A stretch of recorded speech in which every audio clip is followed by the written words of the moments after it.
আরএসএমআই চ্যানেলের পক্ষ থেকে স্বাগত জানিয়ে আজ শুরু করছি ক্লাস নম্বর 9। এই ক্লাসে আমি তোমাদের দেখাবো টেবিল টুলস ডিজাইন। আমি মাইক্রোসফট ওয়ার্ডে এখানে একটা মার্কশিট তৈরি করে রেখেছি। তোমরা table tools design option practice করার জন্য একটা মার্কশিট এইভাবে তৈরি করে নেবে। তো আমি এই টেবিলের মধ্যে কোনো এক সেলের মধ্যে যদি কার্সার রাখি তাহলে আমাদের এখানে অপশন জেনারেট হয় টেবিল টুলস ডিজাইন। তোমরা যদি বাইরে ক্লিক করো তাহলে কিন্তু অপশানটা আসবে না। যে কোনো একটা সেলে ক্লিক করলে অপশান দুটো জেনারেট হয়, লেআউট অ্যান্ড ডিজাইন। ডিজাইনের প্রথম যে অপশন রয়েছে ইরেজার দিয়ে আমরা টেবিলের কোনো বর্ডার ডিলিট করতে পারি।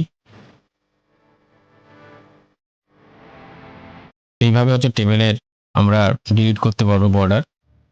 আমি আন্ডু করে নিলাম।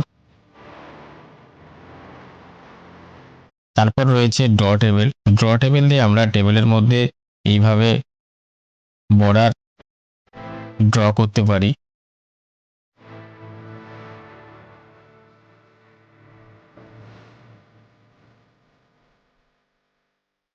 পরবর্তী যে অপশন রয়েছে লাইন স্টাইল। তো লাইন এখানে দেখো আমাদের টেবিলে সিম্পল লাইন রয়েছে। তো আমরা যদি এই টেবিলের আমরা এরকম লাইন অ্যাপ্লাই করতে চাই তাহলে প্রথম আমাদের লাইন স্টাইল চুজ করতে হবে। আমি লাইন স্টাইলটা চুজ করে নিলাম। নেওয়ার পরে কিন্তু তোমাদের টেবিলে কিন্তু অ্যাপ্লাই হবে না। তার জন্য তোমাদের কি করতে হবে, টেবিলটা ফার্স্ট সিলেকশন করতে হবে। তো এখন দেখো পেন্সিল আমাদের পেজের উপরে দেখাচ্ছে। তোমরা কিবোর্ড থেকে এসকেপ বাটন প্রেস করলে ড্র টেবিলটা আনঅ্যাক্টিভেট হয়ে যাবে।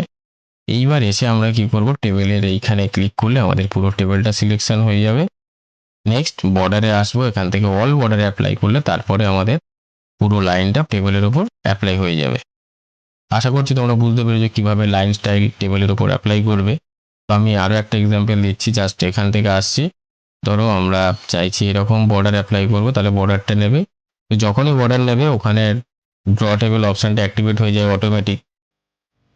তো এটা আসার কারণ হচ্ছে তোমরা যদি এখন এইভাবে ড্র করো তাহলে কিন্তু ওই স্টাইলে তোমাদের বর্ডারটা ড্র হবে। তো আমরা চাইছি এরকমভাবে ড্র করবো না, আমরা পুরো টেবিলের উপর অ্যাপ্লাই করব।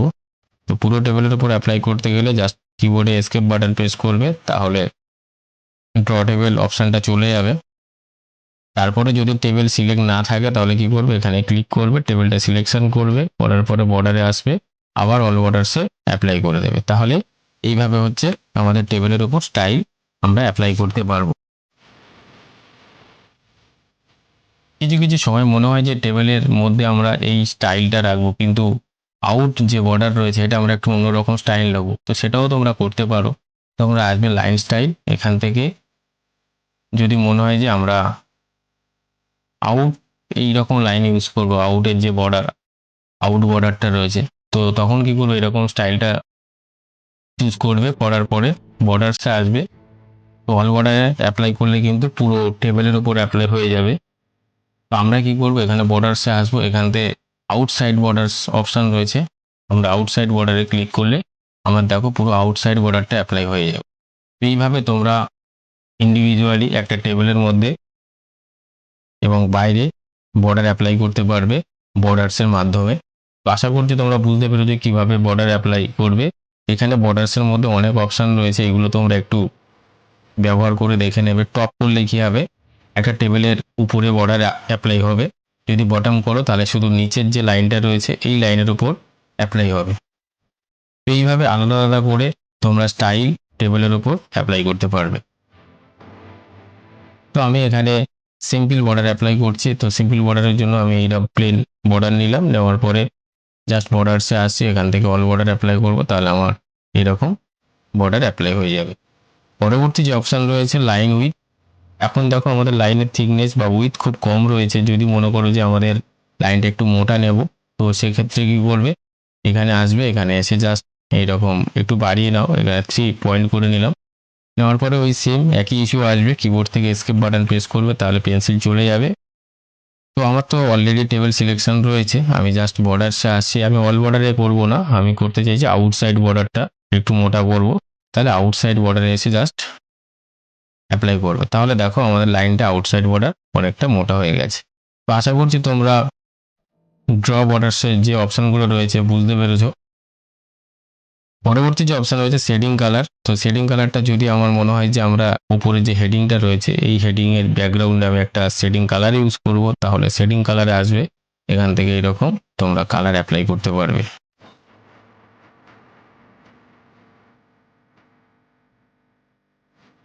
এইভাবে হচ্ছে আমরা টেবিল মডিফাই করতে পারবো। তো আমি নর্মাল অর্থাৎ প্রথম অবস্থায় ফিরিয়ে আনছি, কন্ট্রোল জেড করো কিবোর্ড থেকে, তাহলে একদম নর্মাল অবস্থায় চলে আসবে তোমাদের টেবিলটা।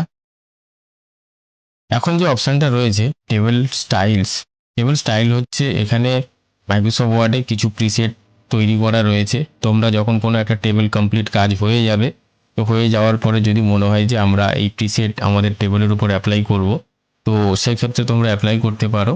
তো এখানে প্রিসেটে আসবে, এখানে বিভিন্ন স্টাইল রয়েছে। তো আমি চাইছি এরকম একটা স্টাইল অ্যাপ্লাই করবো, তো স্টাইলে ক্লিক করবে, দেখো এরকম সেই স্টাইলটা অ্যাপ্লাই হয়ে যাবে। কিন্তু এই স্টাইল যখন নেবে দেখবে বর্ডারগুলো সব চলে গেছে। তো এই প্রিসেটের কিছু অপশান এখানে রয়েছে। তো এই অপশানটা আমি আরও অ্যাডভান্স তোমাদের দেখিয়ে দিচ্ছি কিভাবে ব্যবহার করবে। তো এখন যে প্রবলেমটা আমাদের, দেখো বর্ডারগুলো চলে গেছে। তো বর্ডারটা যদি আবার অ্যাপ্লাই করতে যাও, প্রিসেটটা অ্যাপ্লাই করার পরে টেবিলটা সিলেকশন করবে, করার পর বর্ডার্সে আসবে, এখান থেকে এসে অল বর্ডার্স অ্যাপ্লাই করবে, তাহলে দেখবে এরমভাবে বর্ডার্স অ্যাপ্লাই হয়ে যাবে। কিন্তু খুব মোটা হয়ে গেছে, তো তোমরা এখান থেকে এটা অন করে রাখছি, করার পরে অল বর্ডার্স অ্যাপ্লাই করবে, তাহলে অ্যাপ্লাই হয়ে যাবে। তো আশা করছি বুঝতে পেরেছো প্রিসেট কিভাবে ব্যবহার করতে হবে।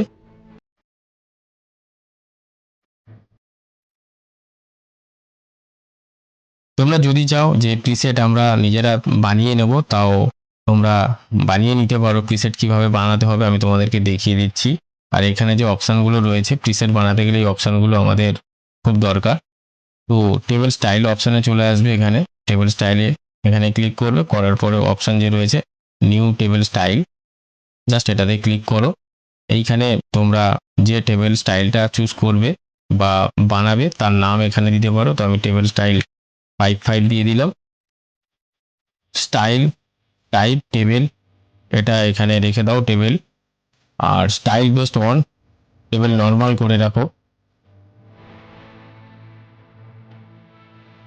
Apply formatting to whole table, অর্থাৎ পুরো টেবিলের উপর আমরা অ্যাপ্লাই করব। তো এখানে একটা স্যাম্পল দিয়ে দিয়েছি, এটা স্যাম্পল বক্স, এখানে তোমরা দেখতে পাবে। এখানে প্রথম আমরা বর্ডার অ্যাপ্লাই করব। বর্ডার অ্যাপ্লাই করার জন্য এখানে বর্ডার রয়েছে, বর্ডারে এসে জাস্ট এখানে অল বর্ডারে ক্লিক করবে, তাহলে তোমাদের টেবিলের পুরো বর্ডারটা প্রথম অ্যাপ্লাই হয়ে যাবে। তারপরে বলছে এখানে অ্যালাইনমেন্ট, অর্থাৎ লেখাটা আমি সেলের কেমন পজিশনে রাখবো। তো সেন্টার যদি করে রাখো তাহলে সেন্টার হয়ে যাবে। এইবার এখানে যে অপশানটা ছিল আমাদের, দেখো হেডার রো। হেডার রো মানে কি? হেডার রো মানে হচ্ছে ওপরের যে প্রথম যে রোটা রয়েছে এটাকে হেডার রো বলে। তো এখন যদি তোমরা এখান থেকে হোল টেবিলের পরিবর্তে হেডার রো নাও, হেডার রো নেওয়ার পরে যদি বলছো যে হেডার রোর লেখাগুলো আমরা একটু বোল্ড করতে চাই, তো এখানে বিতে ক্লিক করে দাও, বোল্ডে দেখো লেখাগুলো মোটা হয়ে গেছে। এইখানে যে টেবিলটা রয়েছে, তোমরা যদি মনে করো সিম্পল টেবিল আমরা নেবো না, একটু স্টাইলিশ টেবিল প্রিসেট অ্যাপ্লাই করবো, তো সেক্ষেত্রে তোমরা এখানে চলে আসো, এখান থেকে এসে এরকম একটা টেবিল স্টাইল আমি নিলাম। নেওয়ার পরে অল বর্ডার্সে ক্লিক করে দাও, তাহলে দেখো শুধু অনলি ওপরে যে টপ রোটা ছিল ওর উপরে অ্যাপ্লাই হয়েছে। তার কারণটা কি? তার কারণ হচ্ছে অ্যাপ্লাই ফরম্যাটিংয়ে আমরা কিন্তু হেডার রো সিলেকশন করেছি। তোমরা যদি এখান থেকে হোল টেবিল করে নাও, নিয়ে যদি অ্যাপ্লাই করো, তাহলে পুরো টেবিলের উপর অ্যাপ্লাই হয়ে যাবে। তো এইভাবে হচ্ছে তোমাদের প্রিসেট বানাতে হবে। তো এইভাবে প্রিসেট রেডি হয়ে যাওয়ার পরে জাস্ট ওকে করে দেবে, তোমাদের দেখবে প্রিসেটটা চলে এসে। এইখানে জাস্ট ক্লিক করবে, এখানে দেখবে প্রিসেট, এখানে মাউসটা ধরলে এখানে নাম দিয়ে দেবে স্টাইল 5, আমরা এটাই মাত্র বানিয়েছি, জাস্ট এটাতে ক্লিক করে দাও, দেখবে তোমাদের এরকম একটা প্রিসেট রেডি হয়ে যাবে। তো এইভাবে হচ্ছে প্রিসেট তৈরি করতে হয়। যদি মনে করো যে প্রিসেট আমরা ডিলিট করে দেবো, তাহলে আবার প্রিসেটে যাবে, এখানে প্রিসেটের উপর রাইট ক্লিক করবে, এখানে ডিলিট টেবিল স্টাইল রয়েছে, জাস্ট ডিলিট টেবিল স্টাইল করে দাও, তাহলে তোমাদের প্রিসেটটা ডিলিট হয়ে যাবে। তো আমি এখানে নর্মাল আমার যে লাইন স্টাইল ছিল সেটাই অ্যাপ্লাই করে দিলাম। টেবিলটাকে সিলেকশন করতে হবে, করার পরে বর্ডার্সে আসবে, এখান থেকে অল বর্ডার্স অ্যাপ্লাই করে নেবে। তো আশা করছি টেবিল টুলস ডিজাইন তোমরা বুঝতে পেরেছো। তো আজকের ক্লাস এই পর্যন্ত। যদি তোমাদের এই ক্লাসটি ভালো লাগে তাহলে চ্যানেলটি শেয়ার এবং সাবস্ক্রাইব করে দিও। ধন্যবাদ।